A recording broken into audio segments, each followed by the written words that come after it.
فیصلہ کر رہے ہیں، اور نبی پاک علیہ السلام کے بارے میں تم لوگوں کو یہ بتا رہے ہو کہ حضور اندھیرے میں فیصلہ کر دیتے تھے، پتہ ہی نہیں تھا۔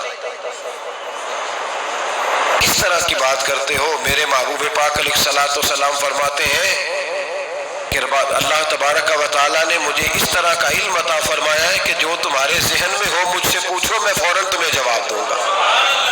لیکن لوگ اڑ گئے ہیں، کیا کیا جائے؟ اور عجیب فلسفہ ہے، یہاں بھی گرا لگا دی، پتہ ہوتا تو یہ سارا، اور میں نے کہا خدا کے بندے اگر یہ سارا کچھ نہ ہوتا تو پھر یہ آیتیں کیسے نازل ہوتی؟ پھر صبح قیامت تک حضرت عثمان غنی کی عظمتوں کا کیسے پتہ چلتا؟ جب خبر ملی نا کہ حضرت عثمان غنی کو شہید کر دیا گیا تو حضور نے صحابہ کو بلایا، فرمایا آؤ میری بیعت کرو، حالانکہ بیعت پہلے ہو چکی، آؤ دوبارہ بیعت کرو۔ یا رسول اللہ کس چیز کی بیعت کرنی ہے؟ تو نبی پاک نے فرمایا میرے ہاتھ پہ بیعت کرو کہ ہم عثمان غنی کے خون کا بدلہ لیے بغیر یہاں سے جائیں گے نہیں، ہم عثمان کے خون کا بدلہ لیے بغیر یہاں سے جائیں گے۔ اور حوالہ کسی نے دیکھنا ہو علامہ اسماعیل حقی کا تو میں دکھاؤں گا، جس شخص نے دوڑ کر سب سے پہلے نبی پاک کی بیعت کی وہ مولا علی شیر خدا تھے، کہ یا رسول اللہ جانے نہیں عثمان کا خون کا بدلہ لیے بغیر، سب سے پہلے شیر خدا آگے بڑھے۔ اختلاف دکھانے کی کوشش کرتے، صحیح نہ حاصل کرتے، سب سے پہلے دوڑ کر حضرت شیر خدا آگے بڑھے کہ حضور میں بیعت کرتا ہوں۔ نبی پاک نے صحابہ کے ہاتھوں بیعت ہو رہی ہے۔ یہ وہ والا واقعہ نہیں جو اس چوک میں پیش آیا تھا، یہ وہ والا واقعہ نہیں جو میرے ساتھ ہوا تھا تو میں آپ کو سنا رہا ہوں، یہ وہ والا واقعہ ہے جو رب کو اتنا پسند آیا کہ اللہ نے قرآن پاک میں بیان فرما دیا ہے۔ اس کی اہمیت کا اندازہ لگایا کہ رب کریم کو اتنا محبوب ہے یہ انداز کہ قرآن میں بیان کیا۔ ایک درخت تھا، کانٹوں والا درخت، اس کو شارحین نے لکھا ہے، کچھ لوگ کہتے ہیں بیری کا درخت تھا۔ نبی پاک درخت کے نیچے بیٹھ گئے، فرمایا بیعت کرو سارے۔ کن کے لیے بیعت ہو رہی ہے؟ حضرت عثمان غنی کے لیے۔ ایک بیعت دین کے لیے ہوئی، قرآن کے لیے ہوئی، حدیث کے لیے ہوئی، اللہ کی توحید کے لیے، اور آج نئے سرے سے بیعت ہو رہی ہے، کس کے لیے؟ بول کے بتائیے۔ حضرت سیدنا عثمان غنی رضی اللہ تعالیٰ، اس شخص کی عظمت کا کوئی اندازہ کر سکتا ہے جن کے لیے نبی پاک نے خاص کر کے تخصیص کر کے ایز اے اسپیشل بیعت لی۔ اور صحابہ نے جب بیعت کی تو اللہ کو اتنی پسند آئی کہ قرآن مجید کی سورہ فتح کی آیت نمبر 18 میں بیان کی، فرمایا لَقَدْ رَضِيَ اللَّهُ عَنِ الْمُؤْمِنِينَ إِذْ يُبَايِعُونَكَ تَحْتَ الشَّجَرَةِ، فرمایا محبوب تحقیق اللہ ان مومنوں سے راضی ہے جو درخت کے نیچے آپ کی بیعت کر رہے ہیں۔ تحقیق اللہ ان سے راضی ہوا، ان ایمان والوں سے جو درخت کے نیچے آپ کی بیعت کر رہے تھے، درخت کے نیچے تحت الشجرہ۔ قرآن مجید کے الفاظ اگر آپ غور کریں گے تو آپ کو حضرت عثمان غنی کی عظمت کا پتہ چلے گا، اور اس واقعے کی حساسیت کی آپ کو سمجھ آئے گی کہ بیعتیں تو مسجد میں بھی ہوئی، لیکن نام لے کے نہیں کہا محبوب جنہوں نے مسجد میں بیعت کی، نام لے کے نہیں کہا، حالانکہ وہ بیعتیں بھی اللہ کو بڑی محبوب ہے۔ بیعتیں تو میرے بھائی نبی پاک نے بیت اللہ شریف کے پاس بھی کی، مسجد نبوی میں بھی کی، لیکن یہاں نام لے کر کوئی بھول نہ جائے۔ کسی نے کہہ دینا تھا کوئی اور بیعت تھی، جی لوگ شرح کر رہے ہیں نا بڑھتے، وہ تو کسی اور کی بیعت، نام لے کے کہا محبوب تحت الشجرہ، وہ جو درخت کے نیچے بیعت ہوئی، وہ جو بیعت درخت کے نیچے ہوئی، اور جنہوں نے بیعت کی لَقَدْ رَضِيَ اللَّهُ عَنِ الْمُؤْمِنِينَ، تحقیق اللہ اور مومنوں سے راضی ہو گیا۔ اللہ مومنوں سے، صحیح بخاری صحیح مسلم میں صحابہ نے پوچھا یا رسول اللہ اللہ کس طرح راضی ہوا ہے؟ فرمایا آج جس نے میرے ہاتھ میں بیعت کی ہے رب کریم نے وعدہ کر لیا ہے سب کو جنت عطا فرمائے گا، جنتی ہو گئے سارے۔ حضرت عثمان غنی رضی اللہ تعالیٰ عنہ کی یہ عظمت، یہ شان قرآن پاک میں بیان کرتی کہ حضرت عثمان کے نام پر صحابہ جمع ہوئے، اللہ تبارک و تعالیٰ نے اس واقعے کا ذکر قرآن مجید میں فرما دیا۔ میرے عزیز دوستو، حضرت عثمان غنی کو اللہ نے بڑی شان عطا فرمائی، بڑا مرتبہ دیا، بڑے حسین و جمیل، بڑے خوبصورت آدمی تھے۔ دیکھو نا کیا شان ہے حضرت عثمان ذی النورین۔ یہ ذی النورین کا کیا معنی ہے؟ دو نور کون ہو؟ حضور کی دو صاحبزادیاں۔ اعلیٰ حضرت فرماتے ہیں نور کی سرکار سے پایا دوشالہ نور کا،